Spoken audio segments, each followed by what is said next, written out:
Hi there! You've most likely heard about solid-state batteries in the news, tech videos, or articles.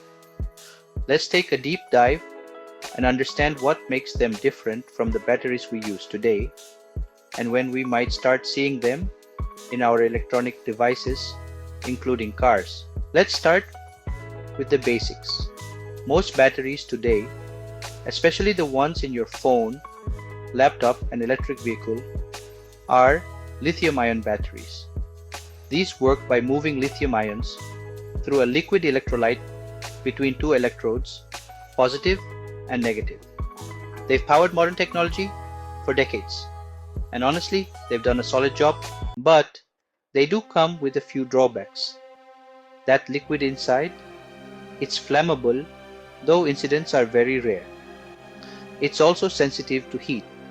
Plus, lithium-ion batteries have limited energy density, which means they're not as compact or long-lasting as they could be. Now let's talk about solid-state batteries. These replace the flammable liquid with a solid electrolyte.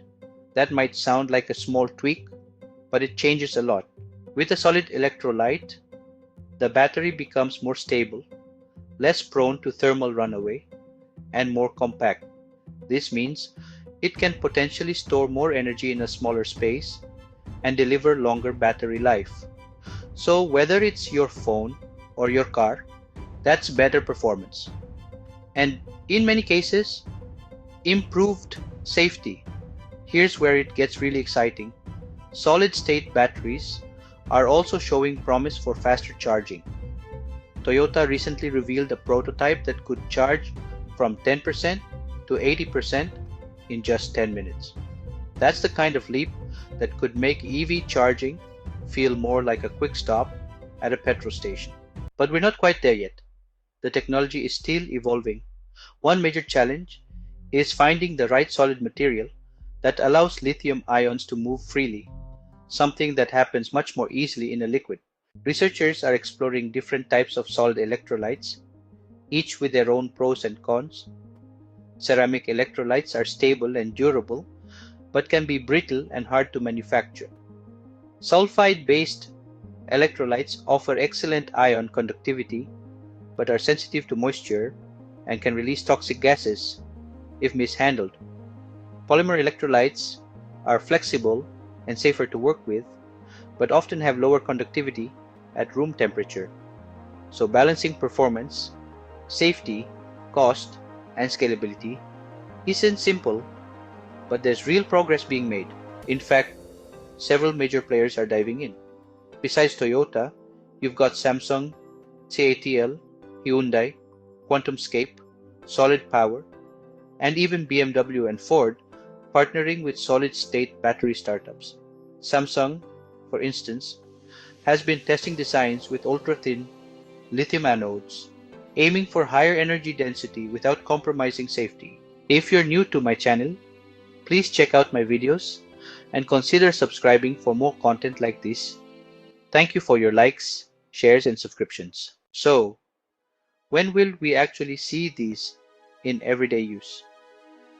Toyota has publicly stated plans to launch solid-state battery EVs as early as 2027, at least in limited models.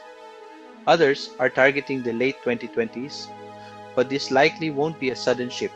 It'll happen in phases. Now, you might be wondering, if I already own an electric vehicle or a smartphone, can I just swap in a solid-state battery later on?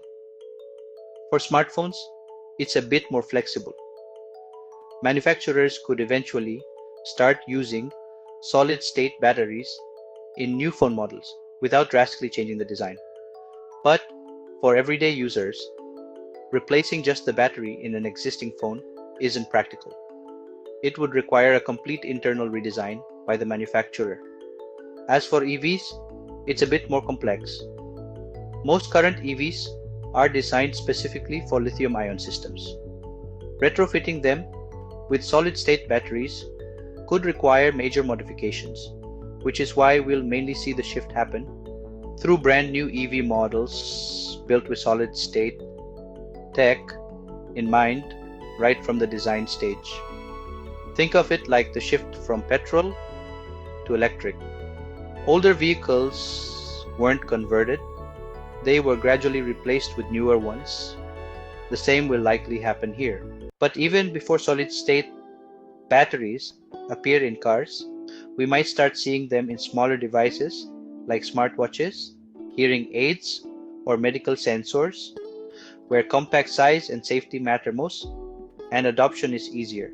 To conclude, solid-state batteries are shaping up to be a safer, more efficient, and more powerful way to store energy. While widespread use might still take a few more years, the groundwork is being laid today by some of the biggest names in tech and automotives. Thank you for watching this video. I'll catch you in another exciting one soon. Until then, goodbye and take care.